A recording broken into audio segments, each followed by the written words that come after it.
considering making an offer for Marcus Thuram. I think may depend on what happens with Pierre-Emerick Aubameyang. I think Chelsea need another striker. They need more goals. They've only, I think, scored something like 20 goals in 17 Premier League games so far this season. So they need an out-and-out striker. Now, Marcus Thuram, very good young player. What I should make clear just now is, it's our information, there's been no talks with Chelsea about Pierre-Emerick Aubameyang leaving the club. He's still under contract, part of the squad, likely to be in the squad for tonight's game against Fulham. There's been no approach to Chelsea either about Pierre-Emerick Aubameyang, but it is understood that Barcelona have been discussing privately about the possibility of bringing Aubameyang back to the club. It will, of course, depend on what happens with Memphis Depay. There's talk of him going to Atletico Madrid. However, there's one thing discussing it privately, there's another thing wanting Pierre-Emerick Aubameyang, but the real issue here is can Barcelona actually, with the rules that are in place, do the deal? Now, FIFA rules state that a player can be registered with a maximum of 3 clubs in one season and play for 2 of them.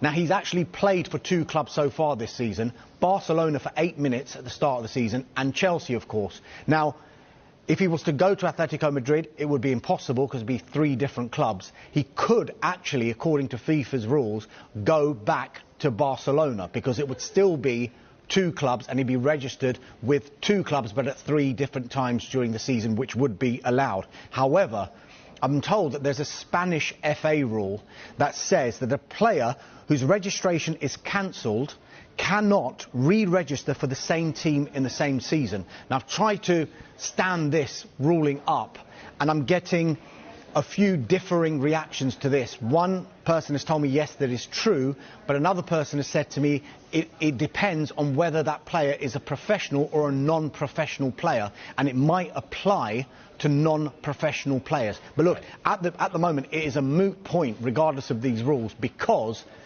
Chelsea are not looking to sell Pierre-Emerick Aubameyang at the moment. There have been no talks and no approach for Aubameyang. We're just looking at the possibility if it could happen within the rules, simply because it's understood Barcelona have been discussing this privately. Look, I think talks are continuing. He's a player that Atletico Madrid want, but the relationship between the 2 clubs, Atletico and Barcelona, isn't great when it comes to transfer business. There have been some disputes in the past, and I think the player will have other options as well because he's a free agent in the summer. So it's just up to him as well whether he wants to move now or stay at Barcelona until his contract runs out in the summer, when he will have even more options than he does at the moment. Everybody knows Lionel Messi, what an incredible World Cup he had. He's out of contract at PSG. PSG want him to sign a new contract. They're hopeful and positive that he will. Inter Miami also want to sign him as well. But I think the fact that he played so well at the World Cup and proved that he is, okay, maybe not as brilliant as he was a couple of years ago, but he is still one of the best players, if not the best player in the world. A lot of other clubs are interested as well. And guess what? A club in Saudi Arabia are interested in him as well. Now, there's Al Nassr, who are from Riyadh, the most successful club in recent times in Saudi Arabia. They, of course, have signed Cristiano Ronaldo. And Al Hilal, their Riyadh rivals, who were also interested in signing Ronaldo but missed out on him, and now having a little look around, seeing if it would be possible to sign Lionel Messi. That'll cost. How much will it cost? Okay, now, I don't believe a lot of these numbers that come out of Saudi Arabia, because I spoke to a lot of people at the World Cup in Qatar as well, and they told me, you're going to see crazy numbers, treat them with caution. Apparently, Cristiano Ronaldo is getting paid £175 million a year by Al Nassr in Saudi Arabia. There are reports in Spain today that Al Hilal are ready to offer Lionel Messi £245 million a year. So around £75 million more a year than his great rival Cristiano Ronaldo gets. Again, I was told that Al Hilal are not quite as rich as Al Nassr, and they've had some financial problems, and I think they're under a transfer embargo at the moment, so I'm not sure how they would be able to afford Lionel Messi. But of course, We know what Saudi Arabia are up to as far as sport and football is concerned. They've got Cristiano Ronaldo. Perhaps they're dreaming of having Cristiano Ronaldo and Lionel Messi as well in the same league, and then bidding to host the World Cup in 2030. Two things: the will of the player, and that combined with his contract situation. Dortmund probably think they're in a good place right now. It's got 2.5 years left on his contract. So come the summer, 2 years left, they can hope that loads of clubs will come in for him, which they're likely to. A bidding war ensues, and they would want to accept the biggest bid for Jude Bellingham. Say that's £120 million, for example. Now, if they accept that bid, but Jude Bellingham has got his heart set on going to another club, what do Dortmund do then? Because Jude Bellingham can rightly say, I'm under contract, I only want to go to that club, so it's either that club or I'll stay at Dortmund.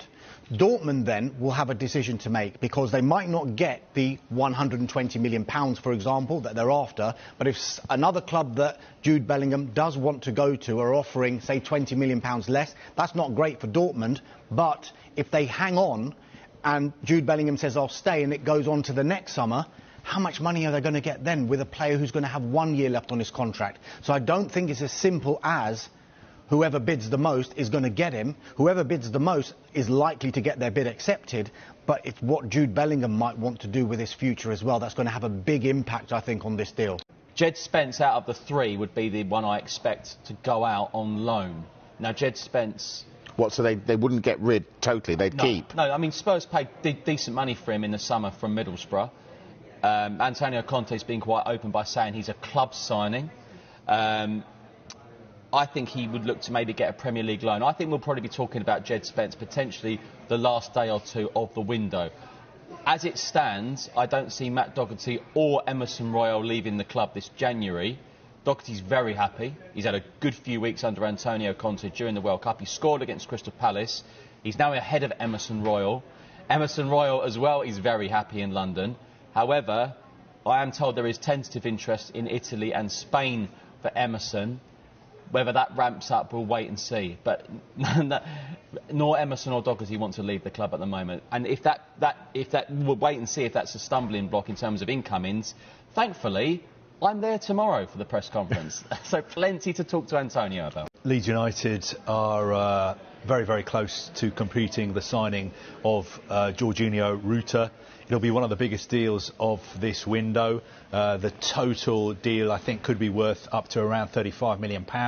We are nearly there with that move from Burnley to Manchester United. He's due in Manchester today, and I think we can see some pictures of Wout Weghorst in Istanbul, leaving for a flight to Manchester. There he is. It's a complicated deal to do, this one, because it needed the alignment of three clubs. It wasn't as simple as just Manchester United dealing with Burnley. Burnley had to deal with Besiktas as well to cut short that loan. But everything is agreed now. The loan agreement between Burnley and Besiktas has now been terminated. As far as United are concerned, they will pay a loan fee and the full wages for Wout Weghorst. And our understanding is that this whole deal is worth around £4 million for that 6-month loan deal until the end of the season. The timetable now is it's thought that Weghorst will train and have a medical with Manchester United at some point before the weekend. And, of course, I've been saying it throughout the week, if United can get that registration done and dusted by midday tomorrow, then he will be in contention, if selected, for the Manchester derby on Saturday. But it looks like it's getting very, very close now, getting to the stage of it's going to be a formal announcement that Weghorst is a Manchester United player sooner rather than later. Leaving for a flight to Manchester. There he is. It's a complicated deal to do, this one, because it needed the alignment of three clubs. It wasn't as simple as just Manchester United dealing with Burnley. Burnley had to deal with Besiktas as well to cut short that loan. But everything is agreed now. The loan agreement between Burnley